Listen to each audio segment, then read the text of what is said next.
Waalaikumsalam warahmatullahi wabarakatuh. Alhamdulillah. Alhamdulillahilladzi hadana wa ma kunna linahtadiya laula an hadana Allah. Asyhadu an la ilaha illallah wahdahu la syarika lah wa man tabi'a sunnata amma ba'du. Dengan penuh keikhlasan dan ketulusan hati, puja dan puji kita ucapkan kepada Sang Ilahi Allah Subhanahu wa Ta'ala, yang Maha Pengasih, yang tak pilih kasih, yang Maha Penyayang, yang sayangnya tak terbilang. Seiring bahu selawat bersilangkan kata berkialah, marilah kita alamatkan kepada pahlawan revolusi Islam, pemimpin yang terpimpin, tokoh yang tak pernah menokok dan juga tidak pernah bodoh. Namun siapakah beliau? Beliau yang tak lain dan tak bukan adalah best of the best, Muhammad Habibullah, Muhammad Rasulullah, Muhammad sallallahu alaihi wasallam. Dengan melafazkan Allahumma shalli ala Sayyidina Muhammad, yang mana oleh beliau yang telah membawa umatnya dari alam jahiliyah ke alam Islamiyah, dari alam menyembah Lata wa Uzza ke alam menyembah Allah Azza wa Jalla, seperti yang kita rasakan pada saat ini. Kata-kata takzim wal ikramat kami kepada Abu selaku pimpinan Daerah Darul Kamaliyah Masjid Raya Keumaran, dan juga kepada ummi-ummi maupun tungku-tungku yang telah mengajarkan kepada kami tanpa mengenal kata lelah, letih, lesu dan lungai, dan juga kepada Dewan Juri yang telah menilai kami dengan arif dan bijaksana, dan yang teristimewa sekali kepada santriwan dan santriwati yang seperjuangan dengan kami, hadirin sebangsa dan setanah air yang kami banggakan. Manusia ditakdirkan sebagai makhluk sosial yang tak bisa bertahan hidup sendiri. Dengan berkomunikasi, mereka menyampaikan aspirasi, membahas kontradiksi hingga menjadikan sesuatu yang baru. Dengan berkomunikasi, kita bisa hadir di tempat ini. Namun tanpa berkomunikasi, bisa saja para hadirin melarikan diri. Hal ini senada dengan pendapat salah seorang pakar komunikasi dunia, Jeff Seleksi, yang menyatakan bahwa perkembangan komunikasi dan informasi telah mencapai tahap yang menyenangkan. Konsekuensinya, satu sisi melahirkan nilai-nilai positif dan mampu mengangkat para hidup manusia. Namun, di sisi lain, perkembangan informasi melalui media cetak atau elektronika, jika tidak dibingkai dengan nilai-nilai keagamaan, hanya akan melahirkan kerusakan, bahkan kehancuran bagi manusia.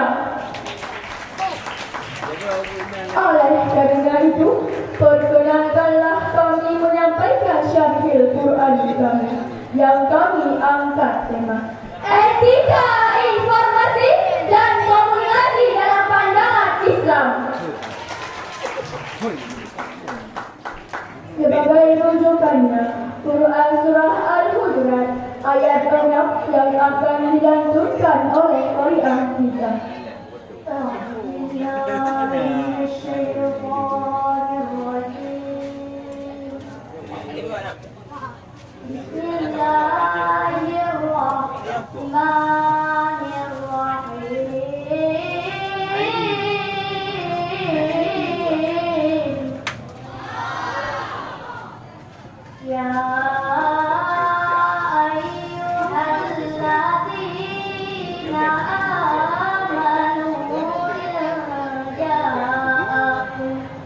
فاسق بنبأ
kehidupan sosial.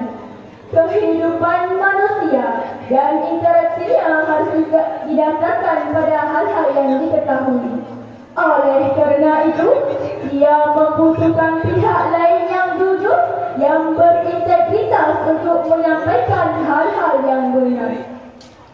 Berita yang sampai pun harus disaring, jangan sampai seseorang melangkah tidak dengan jelas, atau dalam bahasa ayat di atas, yakni pijahala alias tidak tahu.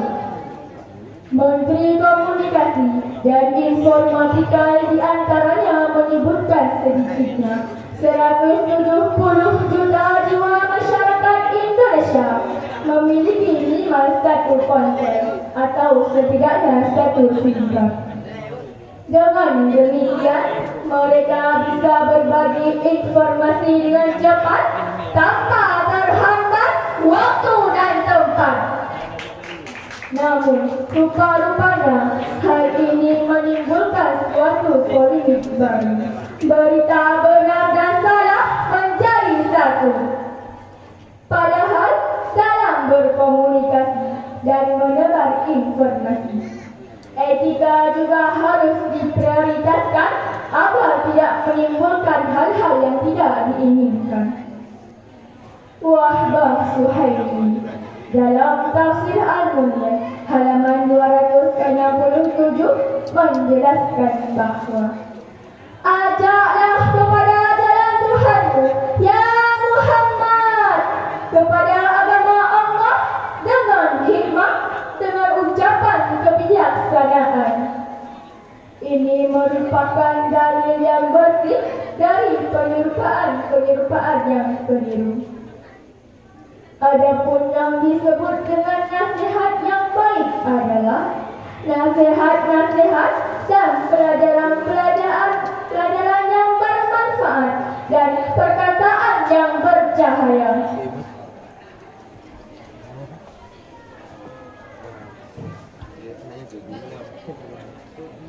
Berdasarkan ayat di atas tersebut hadirin, layakkah seorang insan berkomunikasi tanpa kebijaksanaan dalam ucapannya?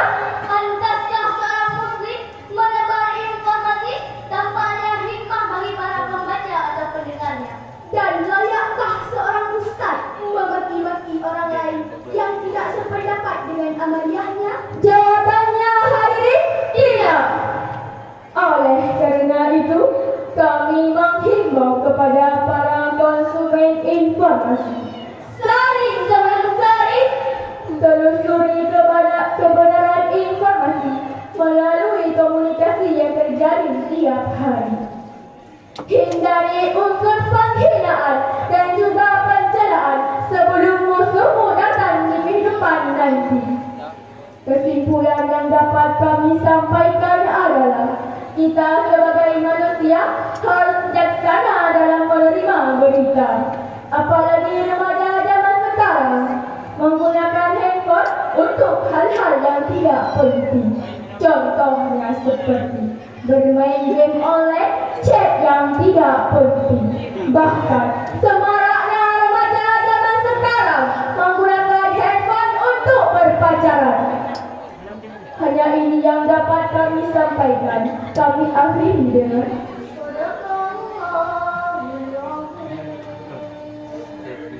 Maha benar Allah atas segala firman-Nya. Betapa banyak pulau di Indonesia membentang luas layaknya samudra. wahai kawan, berkomunikasilah dengan bijaksana, hindari informasi yang menuai kebohongan belaka. Wabillahi taufiq wal hidayah. Assalamualaikum warahmatullahi wabarakatuh. Waalaikumsalam warahmatullahi wabarakatuh. Peserta barusan tampil tadi tilawah Misniyati, alamat Didin, pensyarah Khairun Nisa, alamat Palu, Sahih tilawah Anna Rauzatun Nisa, alamat Jaturan, perwakilan kelas 2 PI. Peserta yang